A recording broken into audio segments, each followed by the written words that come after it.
Let me tell you the story about e.l.f. Cosmetics. Back in 2004, one of e.l.f.'s founders noticed something quite strange about women. There's many strange things about us, isn't there? But what he noticed was that women were spending a fortune on makeup, but they were also racing to grab beauty bargains at discount stores. So he asked a very simple question. What if great makeup didn't have to be so expensive? The answer to that question eventually became e.l.f. Cosmetics. At first, e.l.f. was known for its $1 products. You guys remember that? They were so affordable and fun that they were almost irresistible. Everyone wanted to try them.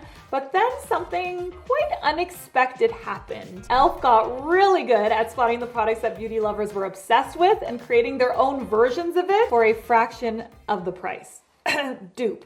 And somewhere along the way, the conversation changed from that's pretty good for being so cheap to wait, this is actually really good. This is just as good as insert brand name here. Today we are doing a much requested video. We are doing a full face of e.l.f. and we're gonna rank each product as worth the hype, overrated, just okay, or skip it.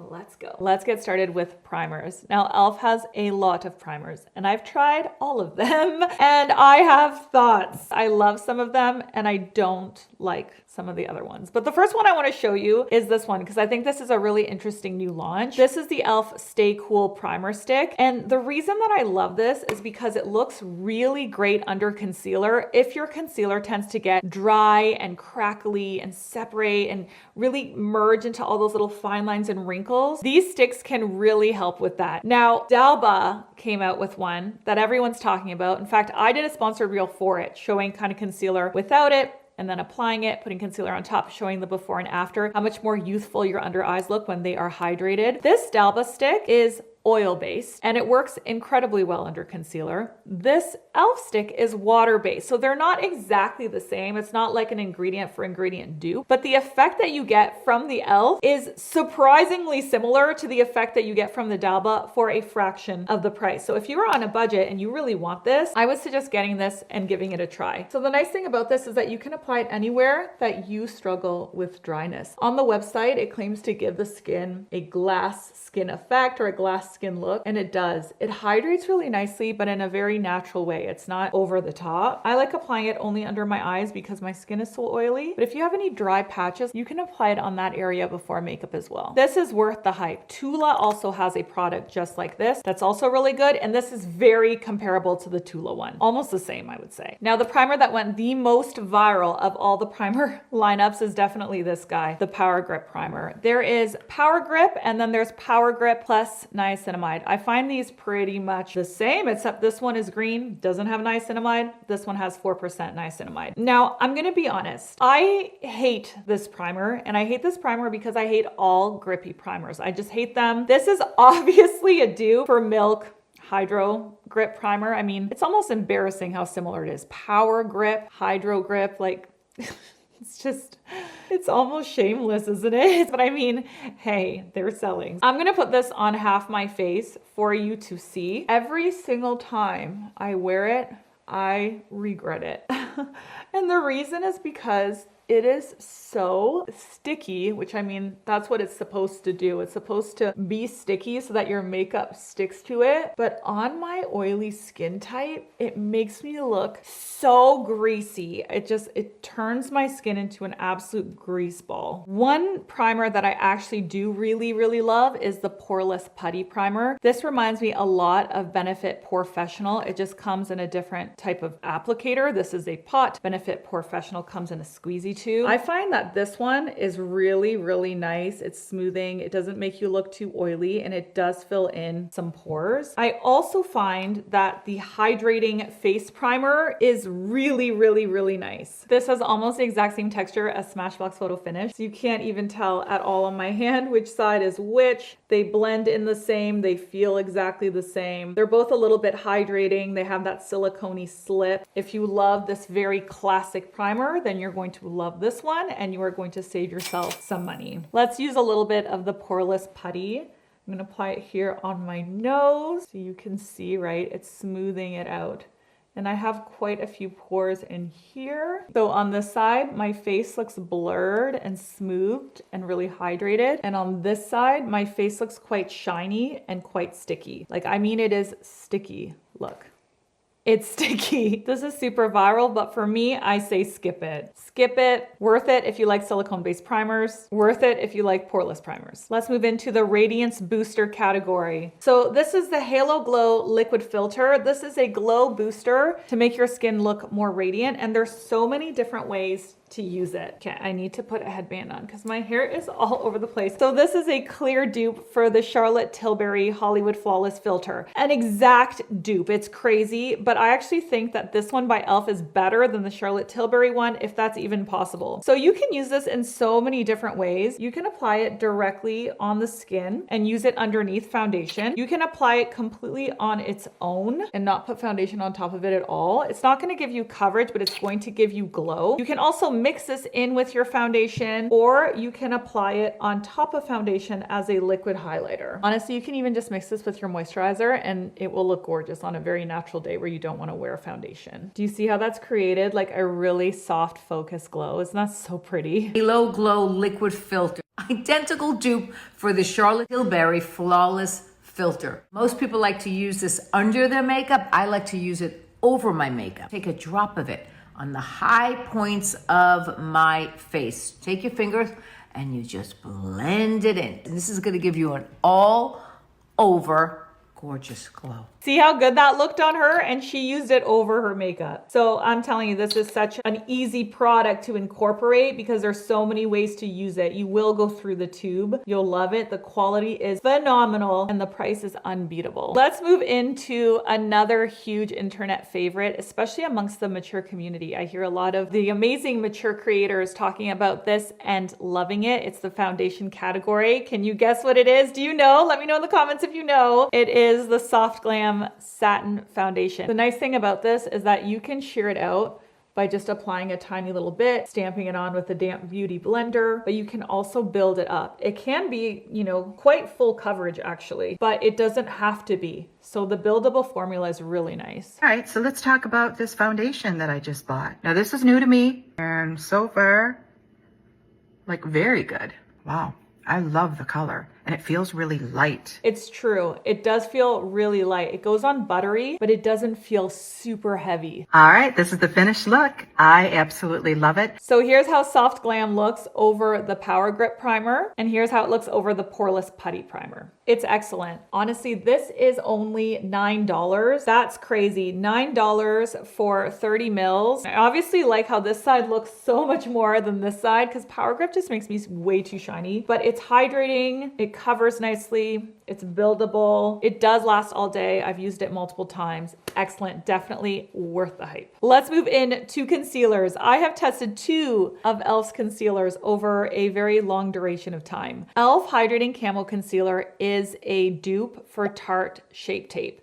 Now, if you are young and you have flawless under eyes that maybe is dark but doesn't have texture or crepiness or wrinkles or all of that, you will probably love this because it's very full coverage. It goes on intensely. It's Tarte Shape Tape through and through. Now, if you are older, you will probably hate this. I used to love it and quickly started hating it. And now that I'm 40, I can't use it. It goes so crepey and it makes me look terrible, like terrible. So do not use this if you have a lot of wrinkles. Now this, on the other hand, this is the Soft Glam. So this one goes with this. It's a little bit different. This is very lightweight. It's more hydrating. It does say it's crease resistant, but let's be real. Nothing is crease resistant when it's under the eyes if you have texture. But I mean, I don't find it overly creasy. You know, I don't notice it as being like an extremely creasy concealer. It's fine. And it's a medium buildable coverage with a satin finish. I am using the shade 35 Medium Cool, which has a little bit of that peachiness to it. Now that I'm getting older, I'm finding that I really can't use anything too brightening under the eyes. It really draws attention to fine lines and to crepiness. So I just have to kind of stay within my color story, my color family. But as long as I don't go too light and I just try to soften the shadow a little bit, it looks fine. Look, with the e.l.f. Soft Glam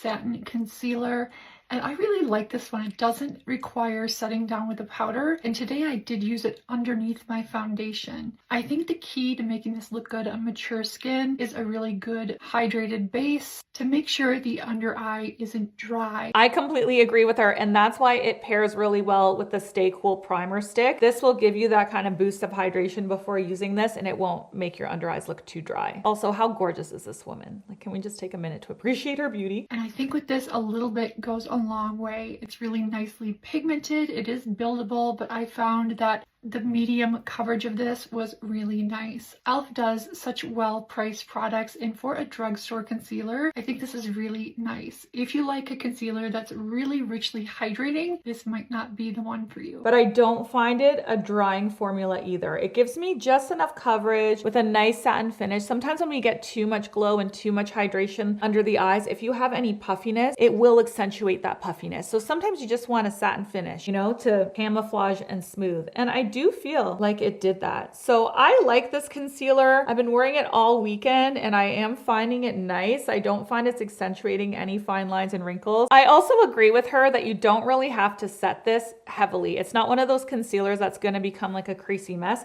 as long as you keep it away from where you have all of your texture in your lines. If you just keep it from the cheek to the orbital area right here where you don't get a lot of creasing, you're gonna be okay. You can brighten up that demarcation there, no problem, and you don't have to go heavy on the powder for it to not crease. I actually think this is an excellent concealer. It is $5 concealer. It's a pretty good size too.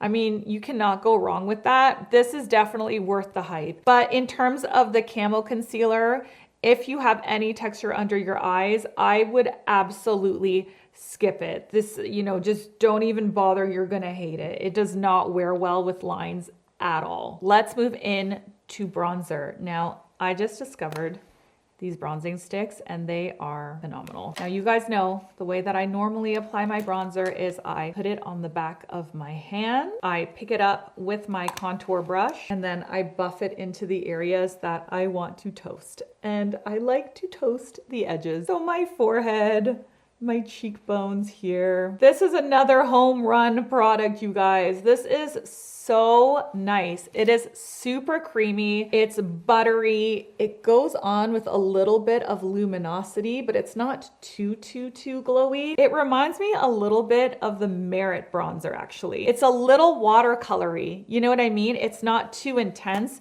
It does have a sheerness to it. Like, I'll actually put it on my skin direct so that you can see. Like, if we put it on heavily, this is the shade Tan. So this is quite dark, but even if I put it on heavily, you can see that just by pushing and pressing, I am able to blend it out quite easily, which shows that it has more of like a sheerness to it, but it's not so sheer that it doesn't show up. It's beautiful. This really does feel and look like one of the high-end bronzing sticks. I'll add a little bit more here. I'm going a little heavy, but that's okay, just so that you guys can see it. Isn't that fantastic? It's not patchy, it's beautiful. Let me show you some of the shades. Fair, medium, tan, and deep. Great shades, right? Not too warm, not too cool. Another home run, worth the hype. 100%. Powder category. Powder can be so hard to get right at the drugstore. I do find that there are a lot of misses when it comes to powders that are just too heavy at the drugstore. It makes you look not good. Now, this is a really cool one because you get 4 different colors, okay? It's called the Set It Bright Correcting and Brightening Setting Powder. Now, the really interesting thing about this powder is that you can turn the dial to disperse which powder you want, or you can mix them all together if you want to. Again, does this look familiar? It's definitely a dupe for Givenchy, right? It is, but regardless of that, I actually think it's amazing. So I just turn the dial over to Peach and I disperse it onto its lid, and then I grab it with a powder puff, even it out on my hand, stipple out any creasing, and then push to set. Now, purple is really nice for offsetting yellow. So if you have any sallowness in the skin, if your skin's looking dull and sallow, you can set, for example, your forehead or your cheeks with purple. Yellow cancels out purple. So if you have very purplish under eyes, you can use the yellow to brighten that. Actually, let's try setting the other side with the yellow because I do actually have quite a bit of purple under my eyes. And I'm going to set and brighten this. Wow, that actually did an amazing job. I usually use peach because peach is orange base. You know, orange cancels blue, but yellow cancels purple. And I actually have a bit more purple than I would say I have blue. Yeah, that looks seamless. Look at that. I just love that this is a color correcting powder. There are so many different ways to use it. And I love that the dial allows you to do that at such a reasonable price. It's very finely milled. It is beautiful, worth the hype. Another powder that you might find really interesting is this one, the Halo Glow Setting Powder. This reminds me so much of the Swede powder because it has a luminescence to it. So I wouldn't say that this is a great powder for setting necessarily, you know, setting the face, locking the makeup in, because it is luminous, but I find it nice as a finishing powder. So see, if I push it on my entire face, put it here, put it on the cheekbones, you get a little bit of light reflection. It's not sparkly by any means, but it does give you a luminescence. So this is really nice as a finishing powder. I also find this to be quite a beautiful powder for setting the under eyes. I know I just said this wasn't really good for setting, but I do actually like it for setting the under eyes. I did a whole powder competition video where I tested a bunch of different powders under the eyes, and this was actually one of the winners, which surprised me. It looked really nice under the eyes because it kind of caught the light a little bit. It set the concealer without making it look flat. Now, one powder that I cannot stand, that is definitely not worth the hype, one that is a skip it. This is a skip it for me. This is the e.l.f. HD powder. So many people love this powder. They rave about it. I've seen so many good reviews. It looks a lot like, I think it's Makeup Forever HD powder. It looks super, super thin. Like when you look at it, it's so finely milled. For whatever reason, this powder is so drying for me. I have used it on multiple mature clients and I'm like, whoa, every time I put it on them, I immediately regret it. I find it will show every fine line, every wrinkle. It's like, it will suck every last little bit of oil out of your skin. I don't know if maybe I got a bad batch because people seem to have really good luck with it. I love the texture of it, but the performance, absolutely not. Let's do blush next. Now, if you love the bronzer stick as much as I love the bronzer stick, then you're probably gonna love this blush as well. They have like the same formula, but in blush form. So this one is the color Heat Check. And again, I like applying it on my hand. Look at that, right? It's super, super buttery. I pick it up with my blush brush and you guys can see that I'm getting like a diffused wash of color. The formula in this is really, really nice. I find that it has enough glow that it's youthful, but not too much glow that it's too much or too sticky. The only thing with this is that I don't love the colors. I think maybe it's because I have a medium skin tone. The colors aren't super flattering. I don't love pinks on me in general. It's just not very flattering. But then some of the other colors are too deep. None of them really suit, in my opinion, my skin well. I'm gonna put it as Overrated just because I don't love the color stories, okay? There is also this one that's quite interesting. This is really good for like the very makeup minimalist or someone that likes something really, really natural. And it is a Sheer For It blush tint. You can use this on the lips. You can also use this on the cheek. You can use this on top of foundation, or you can use this on bare skin or makeup minimalist. You'll probably really enjoy this. And the quality of it is nice. And I do actually like the shades that they have here. See, there you go. It really is quite sheer.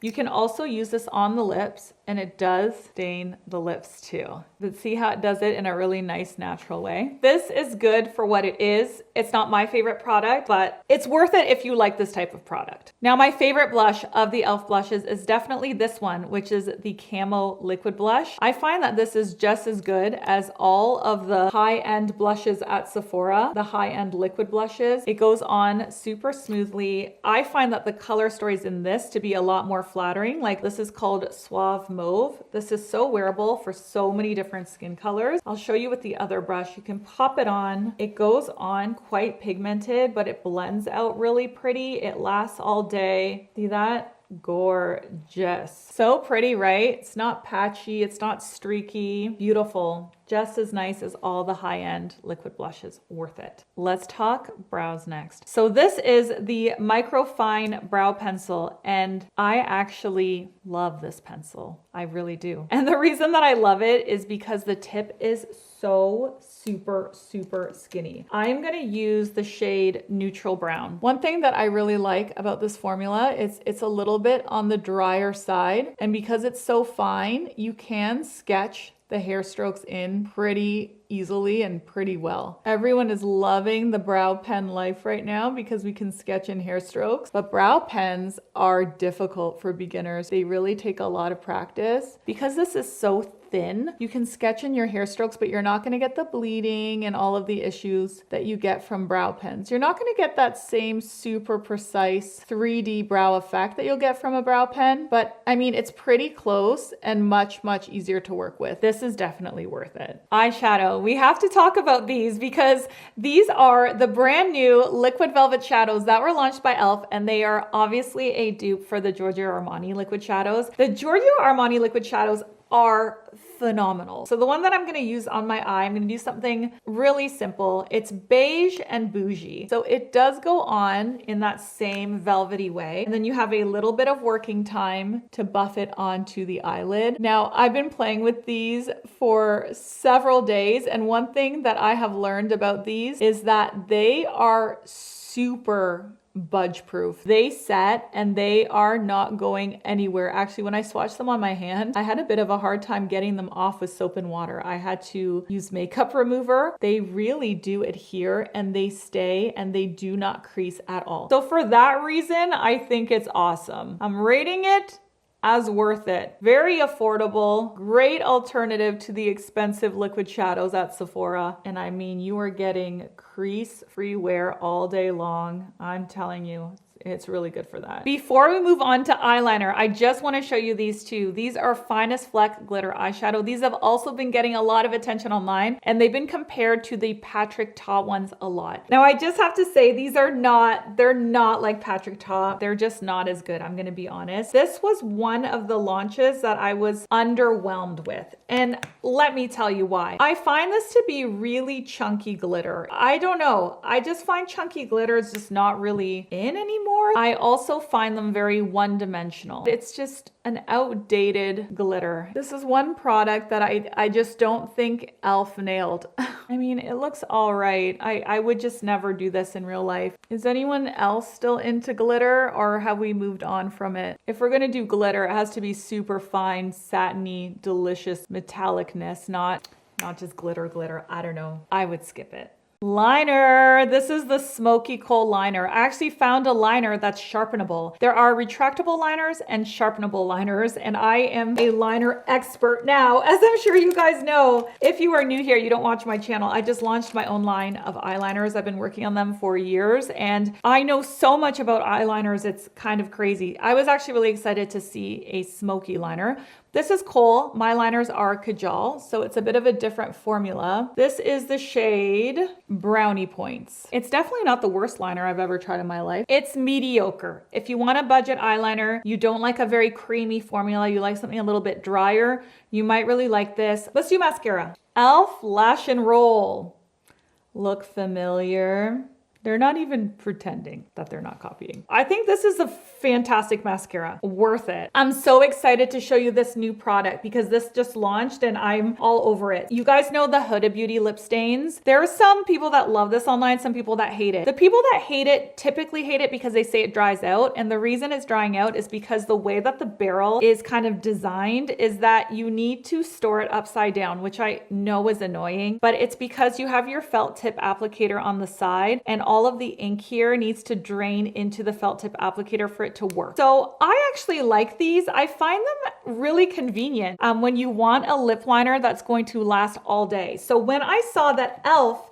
came out with the exact same concept, I was 100% here for it. So all you do is you outline the Cupid's bow, and with lip stains, when it's still wet, I like to soften the edge, or you're gonna end up with a really harsh line when your lipstick wears off. So basically, I'm just giving myself that vermilion border edge that I am losing with age. The thinner part you're going to use to line your lips, and then the thicker part you can use to do an all over lip. We're going to go in with shade Rose Macaron.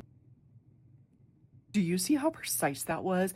I love that you can use the applicator really thin, or you can go in a little bit thicker. You can also wear this as an all over lip. I am in love with this product. This lasts all day long. It is so easy to apply. It stays so well. I mean, I put this on in the morning and I still have it on at night. It's actually awesome. It's a great product. Another lip product that e.l.f. came out with recently that I think they absolutely nailed is this one. This is the Glow Reviver Slip Stick. You guys, this is so similar to the YSL Candy Glaze. So YSL has the Love Shine formula, the Candy Glow, and the Candy Glaze formula. This is so similar to Candy Glaze. So this is the color Mauve Mentality. It goes on like an oil that has the pigment of a lipstick, and it is so comfortable on the lips and so gorgeous. This is going to be one of my holy grails. I love this formula. If you have a lot of lip lines, you might want to avoid this formula because it might kind of seep into the lip lines. It is like an oil lipstick. It's very glossy. It's really good. This is a huge win in my book. Finally, let's talk about these because these are also very loved online. The Glow Reviver lip oils. Now, a lip oil is a lip oil. I don't tend to get very impressed with them. These are plumping, although to be honest, I don't really notice much of a plumping effect. This one is really pretty. This is called Apricot Feelings. And the reason that I like this one is because it has a little bit of sheen to it, but it's not an obnoxious sparkle. It's not like the eyeshadow, you know, where it's chunky. The one thing that I don't love about it is the minty scent. I don't know. That feels cheap to me, you know, that really synthetic minty scent. I don't know why brands do that. It's better to not have a scent than have like a synthetic scent. But if you look at it, it's really pretty. It does give a really pretty glow to the lips. I would say these ones are just okay. It's not like they're bad at all. If you want a lip oil, you'll probably really like them, but I'm not like blown away by them either. It's meh, you know, just meh. Here is the finished look. Up next on the channel, find out if L'Oreal is still the drugstore holy grail, or if you're in the mood for something else, you can watch whatever YouTube recommends for you. I'll see you over there.